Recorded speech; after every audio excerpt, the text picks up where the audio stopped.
त्यांचा इतिहास ऐकून आपण आपल्या प्रेणे जे करता येईल तेवढं करावं असं मला वाटतं.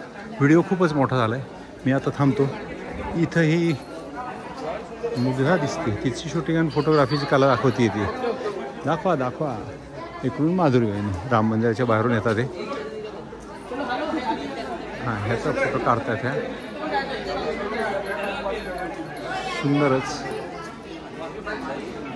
मनीष बहुतेक फोटोग्राफीत कुठतरी अडकला असेल.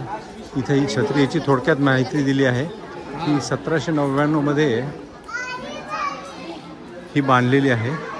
1839 ला ते पूर्ण झालं आणि हे मात्र 1725 ते 1790 हा बहुतेक अंदाजे त्यांचा कार्यकाल आहे. आणि हे पुढच्या पिढीने त्याबद्दल हे बांधलेलं दिसतंय. In memory of the Ahilya Holkar, constructed started on 1799 and 1839 by His Excellency Maharaja Yashwantrao Holkar and Krishnabai. Excellent. So it was constructed after her reign, not by her. During her period, she was here, but at that time this temple was not there. That there might be simple ghat. Okay, मी थांबवतो आता. सुंदर अनुभव, वेगळी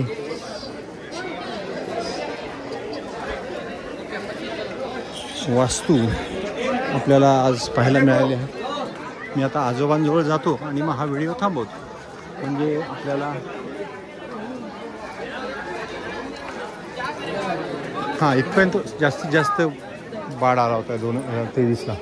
आणि इथे हे आपल्या हां हां हां इथे लिहिलं नाही काय, इथे लिहिलं नाही. हा बोर्ड वाच इथपर्यंत आलो होतं. हो हो, इथे ध्रुवदादा बसला आहे आणि अहिल्याबाई होळकरांची ते आजोबा मस्तपैकी निरीक्षण करतायत. बसले ते चालत आले. एवढा मोठा घाट चढणं उतरणं आणि त्यांनी 3500 किलोमीटरचा प्रवास त्या ट्रिपमध्ये केला 10 दिवसात, अगदी न थुकता. कंटाळा आला म्हणतात, पण उत्साहाने परत इकडे तिकडे चढतात उतरतात. आणि अशा देखील त्यांनी हा मोठा घाट चढून पाहिला. इथे बसलेत अर्धा तास आणि इथून सुंदर तो हा दृश्य ते पाहत आहेत. आणि आता त्यांच्याकडं दाखवत मी हा व्हिडिओ संपवतो.